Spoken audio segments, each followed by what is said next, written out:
dapat raw na isantabi ng mga senador ang kanilang personal na pagkiling. Anya, bilang impeachment court, tungkulin nilang maging patas at sumunod sa konstitusyon. Nag-ugat ang pahayag ni Padilla matapos mag-react sa Dilima sa sinabi nitong trabaho ng minority bloc ang tutulan ang impeachment complaint laban kay VP Sara Duterte. Para sa Diyos at Pilipinas kong mahal, Angel Pastor, SMNI News.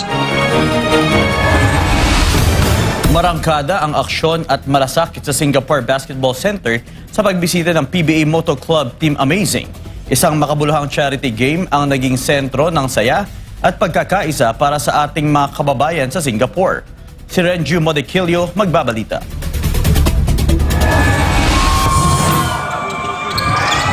Hindi lamang tindi ng laro ang ipinamalas ng Kings of the Hardcourt o KOTH, katuwang ang Filipino community sa Singapore. Layunin ng nasabing event na gamitin ang lakas ng sports upang maghatid ng konkretong tulong at inspirasyon sa mga nangangailangan.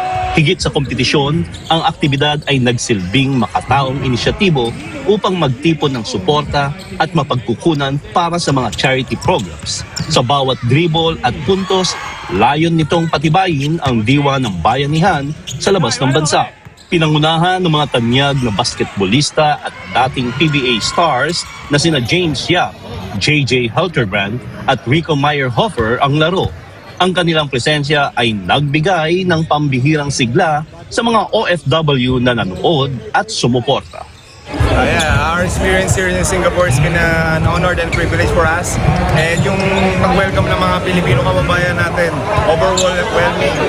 And of course, shoutout sa SMNI sa pag-broadcast nitong game na to. Lahat ng mga Pilipino, na-miss namin sila sa Pilipinas. Kaya ngayon kami na pumunta dito para dalhin si JJ Helterbrand at James Yap at ang buong PBA Moto Club. Grabe yung pag-welcome sa amin dito sa Singapore. Alagang-alaga kami. The food is amazing. We're excited just to be here, to be able to play against the young Singaporean All-Stars and regaling ng mga bang-bibilis. So it's been a great experience and hopefully we can make it part 2. Samantala, naging emosyonal naman ang pakikipag-ugnayan ni James Yap sa mga kababayan natin. Ramdam ng basketbolista ang sakripisyo ng mga OFWs na malayo sa pamilya, kaya naman iniimbitahan niya ang mga ito na panoorin ang kanyang dokumentaryo na kapupulutan ng aral at inspirasyon. Salamat kami sa mga kababayan natin dito sa Singapore. Talagang yung warm welcome nila, talagang daman-dama namin. So maraming salamat sa inyo sa walang sawang suporta sa PBA Moto Club.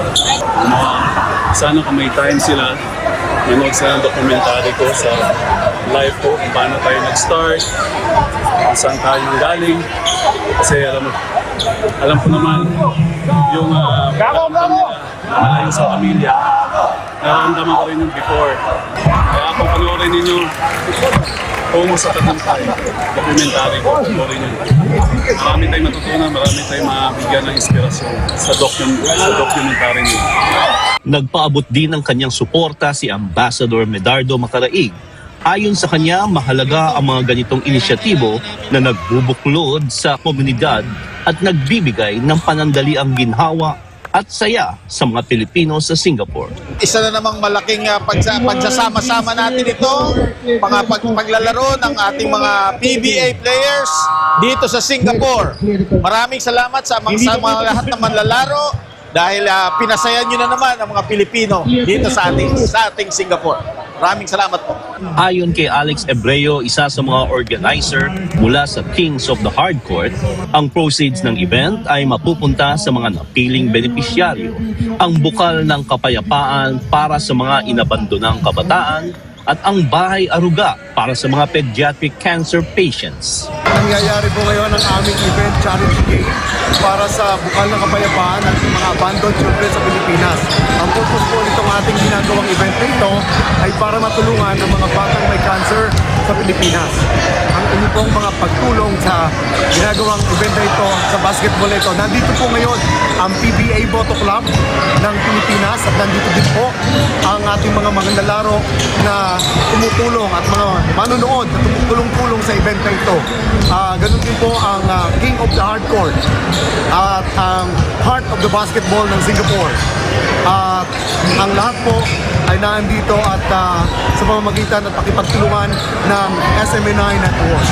Maraming salamat at mag-enjoy po kayong lahat ngayong araw na ito sa Singapore. Nagpasalamat din ang sponsor mula sa Lechon Pinoy na si Roland Prado sa lahat ng nakiisa sa tagumpay ng programa. Maraming salamat sa mga OFW, Filipino community na nag-attend ng PBA Moto Club. Lechon Pinoy po, sponsor din po dito sa community game natin. Ang some of the proceeds will go to the charity. Ang aking pong may bahay, we have Lechon Pinoy in Lucky Plaza, in Shaw, Gem, and the new one in Vivo City. Maraming salamat po sa inyo, SMNI. Thank you. Hindi rin nagpahuli sa court ang sikat na social media personality at lisensyadong lady referee na si Ref Joy Dara na naging bahagi ng mainit na tapatan. Yung experience ko dito sa game na to kakaiba talaga. Where you can see as of the moment, nakikita nyo yung unity ng lahat ng Filipino community here sa Singapore. Kakaiba, nag-support talaga.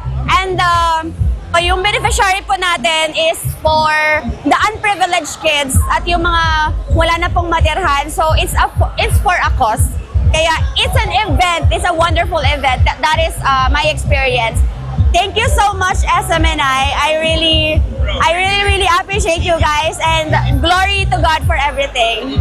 Sa huli, muling pinatunayan ng PBA Moto Club na ang tunay na diwa ng pagkapanalo ay hindi lamang nasusukat sa puntos sa scoreboard, kundi sa laki ng tulong at pag-asang na ibabahagi sa kapwa.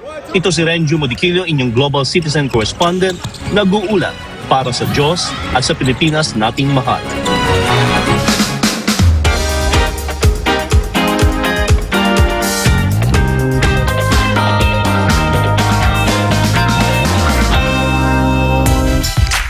Muling lalaban ang dating boxing world champion na si Floyd Mayweather Jr.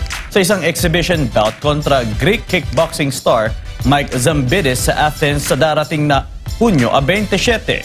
Samantala, sa Italian Open, patuloy naman ang matikas na kampanya ng